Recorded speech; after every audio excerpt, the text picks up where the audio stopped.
Once upon a time, in a land far, far away, there lived a gentle and kind-hearted girl named Ella.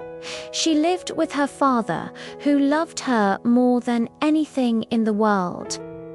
Their home was a happy one, filled with laughter and sunshine. But one day, great sadness fell upon their house. Ella's mother passed away, leaving a hole in their hearts. Wishing for his daughter to have a mother's love again, her father remarried.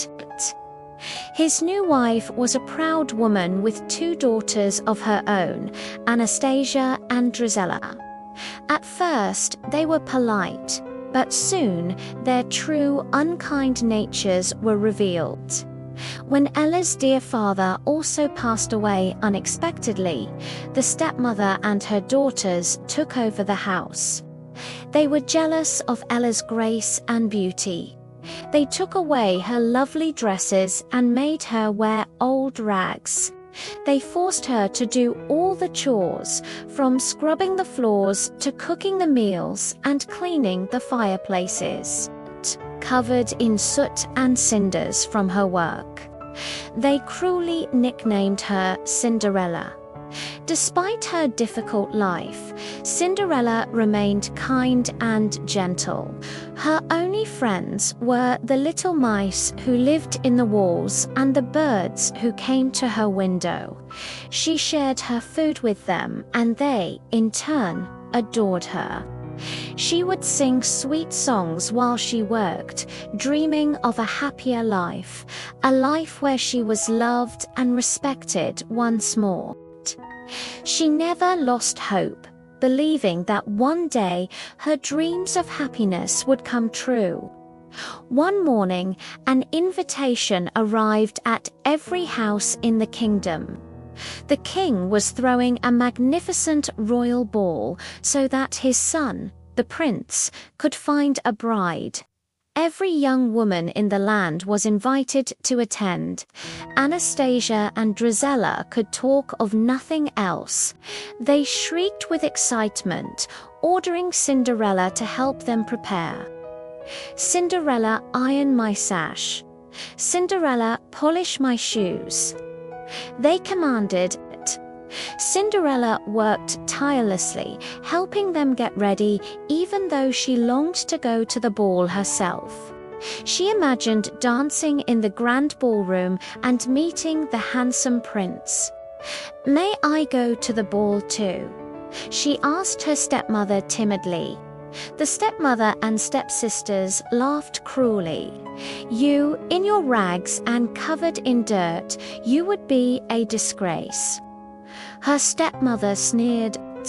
However, she added with a sly smile, "If you finish all your chores and find a suitable dress to wear, then you may go." A tiny spark of hope ignited in Cinderella's heart. She worked faster than ever before, cleaning the entire house from top to bottom.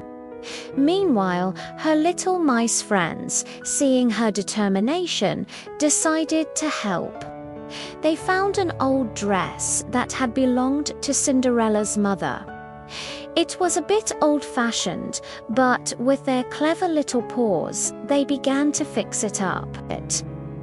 They found colorful ribbons and beads that the stepsisters had thrown away and began sewing them onto the dress, transforming it into something beautiful. Just as the stepfamily's carriage was about to leave, Cinderella came downstairs. She had finished all her chores and was wearing the beautiful dress her friends had made. "I'm ready," she said softly. For a moment, her stepmother and stepsisters were stunned by her beauty. But then, recognizing their old ribbons and beads, they flew into a rage. "How dare you? Those are my ribbons. Those are my beads," they shrieked. They tore at her dress, ripping the ribbons and scattering the beads until she was once again left in rags, heartbroken and alone. As the carriage rolled away towards the castle, Cinderella ran into the garden, crying all her hopes were dashed. "It's no use," she sobbed. "Dreams don't really come true." But just then, a shimmering light appeared, and a kind, gentle woman with a sparkling wand stood before her. "Don't cry, my dear," she said with a warm smile. "I am your fairy godmother, and I'm here to help you go to the ball." With a wave of her wand, the magic began.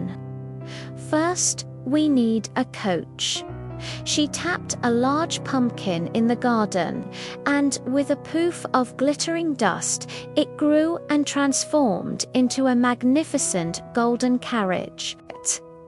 "Now for some horses," she said, tapping 4 of the little mice, who instantly became 4 stunning white horses. A plump rat became a coachman, and 2 lizards became footmen. "But my dress, ... double quotes," Cinderella whispered, looking down at her rags. "Bibbidi-bobbidi-boo," sang the fairy godmother. In a swirl of starlight, Cinderella's torn dress was transformed into a breathtaking ball gown of sparkling silver and blue. On her feet appeared a pair of delicate, magical glass slippers. "Oh, thank you," Cinderella gasped. "It's a dream come true." "Yes, it is, my child," her fairy godmother said. "But like all dreams, it has a limit. This magic will only last until midnight. On the final stroke of the clock, everything will turn back to the way it was. So you must leave the ball before then. Now, go and have a wonderful time." When Cinderella arrived at the ball, everyone turned to stare. No one recognized the girl from the cinders. They only saw a mysterious and beautiful princess. The prince himself was completely captivated. He walked straight to her, bowed and asked, "May I have this dance?" From that moment on, he danced with no one else. They waltzed around the ballroom, talking and laughing, as if they had known each other forever. Cinderella was so happy, she completely forgot about the time. Suddenly, she heard the distant chiming of the clock tower. Bong, bong, bong. It was striking midnight. "Oh, I must go," she cried, pulling away from the surprised prince. She hurried out of the ballroom and down the grand staircase as fast as she could.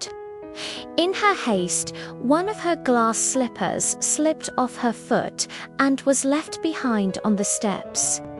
She jumped into her golden carriage just as the final bell chimed. As she raced away, her beautiful gown turned back into rags, and the carriage turned back into a pumpkin. All she had left was the one glass slipper on her foot. The prince, holding the slipper she had left behind, was heartbroken. He didn't even know her name. He vowed to find the mysterious princess. The very next day, a royal proclamation was made. The prince would marry the girl whose foot fit the tiny glass slipper. The Grand Duke travelled all over the kingdom, having every young woman try on the slipper. He arrived at Cinderella's house, and the stepsisters, Anastasia and Drizella, tried desperately to squeeze their large feet into the delicate shoe, but it was no use. "Is there any other young woman in this house?" the Duke asked. "Only our serving girl," the stepmother scoffed, "and she certainly wasn't at the ball." But just then, Cinderella appeared at the top of the stairs. The cruel stepmother, realizing who the mysterious princess was, tripped the footman carrying the slipper, and it shattered into 1,000 pieces on the floor. It seemed all hope was lost. But wait, Cinderella said softly, I have the other one. She pulled the matching glass slipper from her pocket. The stepmother gasped in horror. The Grand Duke gently took the slipper, and it slid perfectly onto Cinderella's foot. It was a perfect fit. Soon after, Cinderella and the prince were married in a grand ceremony. She forgave her stepsisters for their cruelty, showing the same kindness she had always possessed. And with her good heart and her unwavering belief in her dreams, she and the prince lived happily ever after. Remember, no matter what challenges you face, always be kind, be brave, and never stop believing in your dreams.